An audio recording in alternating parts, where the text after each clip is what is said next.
আপনারা আমারে হুসাইছেন মানুষের কাছে ভালো মানে আমি বুঝি না আমার ব্যাপারটা আমি কোটি টাকা দিলে একটু চুপ থাকুন আমারে চিন্তা আরে চুপ আমি বলছি আপনার আমার ব্যবসাটা নষ্ট আমি কাল আরেকটা করলো আমার টি আইবো 12 মাসে 13 হুজার আগে আমি বই ভাই আমি আপনার আমি আপনারে ছেড়ে দি দেই আপনি লাভের লেগে ফেসাল বার লইবেন আপনি তো কম বুঝি না আপনার তো মানুষের দরকার ছিল না তো ভাই আমার এত মানুষের দরকার আছে আমার কথা মাসে 30,000 আমার থাকলে হোটেলে 1,300 জনের হোটেলটা বন্ধ করছি মানুষের টিয়া দেয় না দীক্ষা হ্যাঁ একজনের টিয়া না থিয়া ওটা করছে আমার 500 টিয়া নোটটি ঢয়েরে থুইতে দেরি হয়েছে 500 টিয়া 1,000 টিয়া নোটলে আমি থুয়া দিই মানে আমার কথা হয়েছে অনেক প্রবাসী বাই টিয়া পয়সা দিতে চায় 1-2 হাজার করে আমি কইছি আমার টিয়া পয়সার দরকার নেই আমার 2টা ভ্যান গাড়ির দরকার আর একটা ফানির ড্রামের দরকার হাড়ি বাতিল যে জাত দেওয়া রয়ে গেছে গিয়া তো হাড়ি বাতিল দিয়ে খাট্টা কাম নাই 6টা হইলে তো হয় আমি 10টা দিয়ে গিয়ে আর এটা কইছি আর কয় ভাই আপনি কইেন ভ্যান গাড়ি একটা দাম কয়টি একজনের দেয়া ইয়া কি কইছে না রেকর্ড না কি বলে হাড়াই বলে এমনিতে নাকি হাড়াইতে কইছে আমার হেতে তার একজনে কয় তোমার আমি লাগলে 5,000 টাকা দিমু তুমি গরিব মানুষেরা খাবিয়ে দিও আমার কথা হয়েছে আপনারা চুরি করে না খায়া 20 জনে খাইছেন 20টা ছবি দিবেন লাগলে একারে রাউম হেয়ারা 500 টাকা দিন তুই ছবি তুলে রাখবি কোন মানুষের টিয়া দেয় না যারা যেই বেটারা হুইয়া টিয়া আমার মোবাইলে দিব আচ্ছা বুঝতে পারছি আমি বই ভাই আমি আপনারে ছেড়ে দি দেই আপনি লাভের লেগে ফেসাল বার লইবেন আপনি তো কম বুঝি না আচ্ছা আচ্ছা বলেন আমার কথা হইছে 20 জন লোক খাইবো যেই বেটারা 2,000 টাকা দিব সেই টিয়াটা যেই হুইয়া টিয়াটা দিব আমার এটা হ্যাঁ হুইয়া চাইতে পারবো মিডিয়ার মাধ্যমে যে আসলে টিয়াটা আমি কই খরচ করছি আপনার লাভের লিগে কথা কইয়া কথা আমারটা কাটিয়ে লইয়া যান আমি ভাই বুঝি না না না কথা কাটা না আমি চাই আপনারা শর্টকাট আর বাড়ায়েন না বাড়াইলে বহুত বাড়ে মানে আমি যেটা কইছি যারা চুরি করে খাইয়া যান এরা চুরি করে খাইয়েন না অন্তত খায়া 20টা ছবি দিয়া যাবেন আমি এটা ছাইরা দিমু এই 20 জনে খাইছে একজনের দিয়ে আমি তো টিপতাম জানি না এই 20 জনে খাইছে আজ অমুক ভাই টিয়া দিছে মানুষও জানতে পারবো আমার কথা হইছে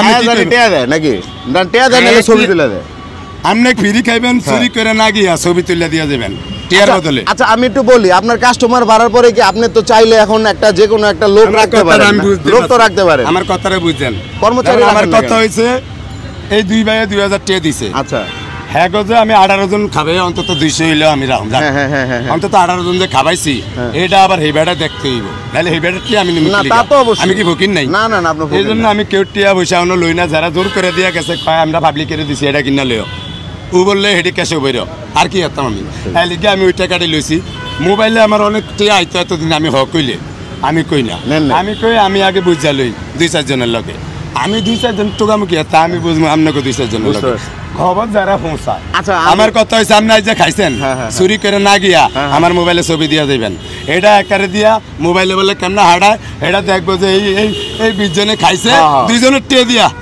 এখন আপনার কি কথা কোন না আমি বলতেছি কি যে আপনি তো এখন ভাইরাল হইছেন বা আপনার মোটামুটি ব্যবসা বাড়ছে না আমি বলি আপনি কি চাইলে এখন 2 জন কর্মচারী রাখা বেতন দিয়ে রাখতে পারেন না রাখেন না কেন আমি রাখবো না রাখবেনই না আপনি আপনার একটা অভিযোগ আছে সেই অভিযোগটা হচ্ছে আপনার একটা বিষয় ভাইরাল হইছে সেটা হচ্ছে আপনি এরকম একটা বোতল থেকে ভাত মানে চাল ধোয়ার জন্য পানি দিতেছিলেন আপনার ওই বোতলটা প্রচুর নোংরা ছিল ঠিক আছে মানে এই বোতলটা কিন্তু অনেক মোটামুটি ভালোই না ফ্রেশ না ভাই বোতলটা তো একদম নোংরা একটা বোতল ছিল মানে এই যে নোংরা পরিবেশে যে খাবারগুলো এই পরিবেশে আপনি মানে এটা নিয়ে অনেকেই মতামত দিতেছে খারাপ কিছু বলতেছে এটা নিয়ে আপনি কি বলবেন আমি তো প্রথম চ্যানেলে কইছি আমি ডাস্টবিনের সামনে লাকড়ি হাইয়াই এনে চুলা দিছি আচ্ছা আচ্ছা এটা তো ডাস্টবিন মলা থাকবে আচ্ছা কারণ আপনি আমারে কি কোন আমি বুঝি না আচ্ছা ভবিষ্যতে কি রেস্টুরেন্ট দেওয়ার চান্স আছে ডাস্টবিন হইছে 2 হাত মাফেন 2 হাত নাই না ঠিক আছে এদিকে রেস্টুরেন্ট এই রাইতে এনে সাইরাস গাড়ি হালায় ময়লা সকালে ভোর 6টা বাজে খাও দিয়া লয়া যায় ওই যে যেডি নিচে লাগিয়া তাই মাছি মশা হইরে মানে আমি কি করতাম জিরফা দিয়ে লইতাম আপনি কোন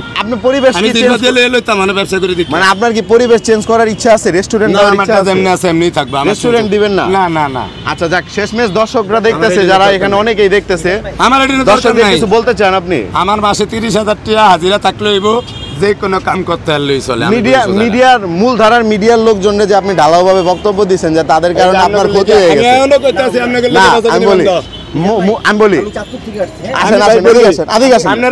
বলেন আমি চাঁদপুর ঠিক আছে আপনার জেলার মানুষ আমি হ্যাঁ আমি চাঁদপুর মেইন শহরের তো আপনি কিন্তু আমাদের চাঁদপুরে একটা গর্ব হয়ে গেছেন মোটামুটি চাঁদপুরের ব্যাপক ভাইরাল হয়ে গেছেন চাঁদপুরের মানুষ আপনাকে নিয়ে গর্ব করে কিন্তু আপনি কিন্তু মোটামুটি এই পর্যায়ে আসছেন কিন্তু আমরা চাঁদপুরের মানুষ আছে আমি একজন চাঁদপুরের ছেলে আমি কিন্তু চিনছি একমাত্র মিডিয়ার কারণে বিভিন্ন কন্টেন্ট ক্রিয়েটর এবং সাংবাদিকদের কারণে কিন্তু চিনছি নাহলে কিন্তু ভাই আপনাকে চিনতাম না তো তাদেরকে এমন ভাবে কথা বলবেন না যেন তারা কষ্ট পায়। হ্যাঁ, এখন ওইটা হওয়ার পর যেটা হয়েছে, উনি মানে কিছু কিছু চ্যানেলে বা কিছু কিছু হচ্ছে গণমাধ্যম কর্মীকে বলছে যে হচ্ছে এই মিডিয়া তার সর্বনাশ করে দিয়েছে, মিডিয়ার কারণে আজকে সে সর্বনাশ। আপনাকে লেগে ভাগ করতেলাম না, এত মানুষের তো আমার দরকার নেই। আরেকটা বিষয়, এই ভাই, আমি 300 পয়সা খাওয়ান ভাগ করতাম মনে 600, তাইলে ওনা আমার টিয়া না দিয়ে যায় গেলে ভাগ বন্ধ করে দিছি। আমি বলি মিজান ভাইয়ের কষ্ট আমি হচ্ছে তো না, আমি বলছি আমি অনেকক্ষণ ধরে আপনারা দাগরে দাবাত দিছেন, হেরা তো আমার যোগ্য না, আমার রিস্কা ড্রাইভার ভ্যান ড্রাইভার এটা ভাই, ভাবতাম। মিজান ভাই আমি বলি আমার স্যার হেরা এ নাই ভাই, ভাই একটু মিজান ভাইয়ের কথা হচ্ছে যে মিজান ভাই হচ্ছে গরিব দুঃখীর জন্য এই গরিব ভাই ওনে আমার মিজান ভাই এই কথা ভাইয়া, বলে মাথা গরম হয়ে যায়। আপনার কষ্টটা মিজান ভাইয়ের কথা হচ্ছে গরিব দুঃখী মেহনতি মানুষের জন্য এই হোটেলটা খোলা হয়েছে, বুঝতে পারছেন? তো মিজান ভাইয়ের কথা হচ্ছে যে আমি আসলে যে মাঝে মধ্যে কিছু বড় লোক চলে আসলে আমি নিজে লজ্জা পাই, নিজের কাছে খারাপ লাগে যে আমার একটা গরিবের হোটেল, এটা তো আমি সাধারণ মানে এখন খেটে খাওয়া মানুষের জন্য। আরেকটা বিষয় হচ্ছে উনার আসলে যেইভাবে উনি ভাইরালটা হয়েছে এইভাবে হয়তো ভাইরাল না হইলেও চলতো। না, কারণটা হচ্ছে কি, এই উনার এখানে ভাইরাল হইলে আসলে একটা ভাইরাল হওয়া বলতে কি বোঝায়, ভাইরাল যখন হয় বা একটা কন্টেন্ট যখন মানুষ সবাই দেখে, এর মানে কি এই কন্টেন্টটা হচ্ছে কারা দেখে, যারা মোটামুটি একটা ভালো একটা অবস্থানে আছে তারাই তো দেখে। অবশ্যই। এখন সেই মানুষগুলো তো কিন্তু এই রেস্টুরেন্টে কখনো বা এই হোটেলে কখনো খাইতে আসবে না, না, আসবে না। আসবে না। তো এই ক্ষেত্রে উনি যেটা বলতেছে যে ভাইরাল না হইলে আমার লাভ ছিল বা আমার তখনই লাভ ছিল, আপনি এরকম কিছু আপনি বলতে হয়তো জানেন যে আমাদের চাঁদপুরের যে ফরিদগঞ্জের একজন এমপি প্রার্থী উনিও চলে আসছে হ্যাঁ। একমাত্র ভাইরাল হওয়ার জন্য, মিডিয়ার তার কারণে, এবং ওনাকে content চিনতোই না। ওনাকে চিনতো না। তো আমার কথা হচ্ছে, ওনার কথা হচ্ছে যেটা গরিব দুঃখীর জন্য বলছি, এখানে বিভিন্ন বড় ক্লাস চলে আসলে উনি লজ্জা পায়, উনি লজ্জা পায়। ওনার সরকারা গরিব দুঃখী মেহনতি মানুষ, ভাইয়ের দুঃখটা বোঝে। তবে এটা উনি শুরু থেকে তবে উনি মানুষের সেবা করতে চায়, উনি যেরকম মহৎ উদ্যোগ নিচ্ছে। তার উদ্দেশ্য ভালো। ভাই শোনেন, মানে আমার কথা আপনারা যতই তা না বেসান, আমার নষ্ট করছেন আপনারা। আপনারা ভালো সাজতে চাইলেও আমি বুঝি না কথা। ভাই, আপনারা তো আপনার মানুষের কোনো দরকার জায়গা ছিল না তো ভাই, আমার এত মানুষের দরকার ছিল না।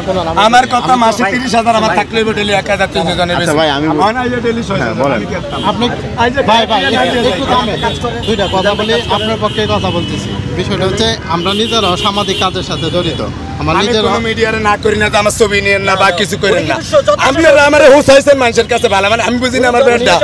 আমি কোটি টাকা দিলে আরে একটু চুপ থাকেন মানুষ না। আমার চিন্তা আরে না। চুপ থাকেন। আপনি করে তো আমি এরম কার বলি না, আমি কইছি যে আমার দোয়ানের নষ্টের মূল, আমার সংসার একের লাইফ নষ্ট করছেন এটা তো কই না, আমি আর লাইফ নষ্ট করছেন এটা কই না। আমি আজ না করি, উনি আজকে আমি বল আমার লাইফ নষ্ট করছেন এটা তো করি না।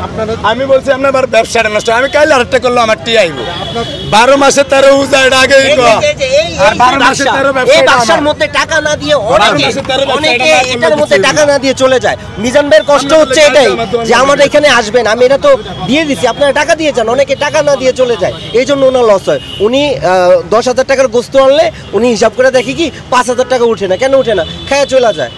আচ্ছা যাক দর্শক, আপনারা সবাই কম বেশি জানতে পারলেন যে আজকে মিজান ভাই সম্পর্কে। তো সবকিছু মিলে আমি যেটা বলতে চাই যে বর্তমান সমাজে ভাইরালটা হচ্ছে একটা সমাজের অবক্ষয় ছাড়া কোনো কিছু না। কারণ যেগুলো আসলে ভাইরাল হওয়া দরকার ওইগুলো ভাইরাল হয় না, আর যেগুলো ভাইরাল হওয়া দরকার না ওইগুলোই ভাইরাল হয়। আজকে এই লোক ভাইরাল হয়েছে, ভাই ভাইরাল হয়ে তার কি লাভ হয়েছে? মুরব্বী, এই লোকটা যে আজকে ভাইরাল হয়েছে, ভাইরাল হওয়ার কারণে এই জায়গায় একটা মানে অনেক মানুষ আসে, প্রতিনিয়ত মানুষজন দেখে, বাট ওনার তো এটা দরকার নাই। ওনার এখানে রিক্সাওয়ালারা আসবে, ভ্যান গাড়িওয়ালারা আসবে, খাবার খাবে, এই ভাইরালের কি দরকার আছে? কি মনে হয় আপনার? দরকার নাই, ঠিক আছে, তারপরে উনি কিন্তু বিরক্ত, মানুষের ভালোবাসা দেখে উনি তো বিরক্ত। আরেকটা বিষয় হচ্ছে আমার ভাই কই হ্যাঁ ভাই, এই যে আমরা তো আমার ভাই আপনি আইছেন কে লিগা? আমি আইছি তো আপনি ভাইরাল হয়েছেন দেখে। আমার খেজমত কে লিগা? ভাইরাল বুঝি না, বাংলা কোন আমি দেশের মানুষ। আপনি আইছেন কে লিগা? মিডিয়া লিগা ভাই, আমার 1 মিনিট দুঃখের কথা। মিডিয়া কে লিগা খেজমত করতে না? আমি বলি, আমার কথা হইছে ভাই শুনেন, আপনারা আমার উপকার করতে আইছেন, আমার দেশে কিছু জায়গা জমিন আছে, এটি আমার দেশের মানুষে পাত্তা দেয় না। আমার কাগজপাতি একুরেট থাকতে হয়, এটা হইতাছে না। সরকার যেন আমার কাগজপাতি দেখা আমার এই বাপদাদার অর্থ সম্পদটা ঠিক করে লইয়া দেয়, এটা দিলে আমি কেউ 10 টাকা চাই না, আমি ভাই হয়েছি না কি হয়েছি, সার হয়েছি, এটি আমি বুঝি না। কারণ আমার এটা করে দিলে আমি আরেকটা কথা বলি, উনি এমন একজন মানুষ, ওই যে মানুষে ফোন দেয় আমার খালি কয়েকটিয়ার লাগলে কইেন আপনি চালান করে মানুষের খাবার হলে আমি আমরা আসলে ভিডিওটা শেষ করি দর্শক। আপনার টাকা নিতে সমস্যা কি? আচ্ছা যাক, আমরা তো দর্শক আমরা আসলে পিছনে চলে যান তো আরো জন না, হ্যাঁ ওকে। তো দর্শক আসলে সব কিছু মিলিয়ে আমরা যেটা বুঝতে পারলাম যে এই ভাইরালটা আসলে ওনার জন্য প্রয়োজন ছিল না। কারণ ওনার এখানে যে মানুষগুলো খেতে আসে তারা খেটে খাওয়া মানুষ, তো ওই খেটে খাওয়া মানুষগুলো কখনো মোবাইলে রিভিউ দেখে তারা কখনো এখানে খাবার খেতে আসবে না। সো আমি চাই আসলে আমাদের সমাজে ভাইরাল এমন জিনিসগুলোই হোক যেগুলো হওয়াটা দরকার বা যেগুলো হলে আমাদের এই সমাজের জন্য লাভ হয়। সো আজকের ভিডিওটি এই পর্যন্ত। সবাই ভালো থাকবেন, সুস্থতা কামনা করে বিদায় নিচ্ছি। এতক্ষণ সঙ্গে ছিলাম আমি হৃদয় হাসান। আসসালামু আলাইকুম রহমতুল্লাহ।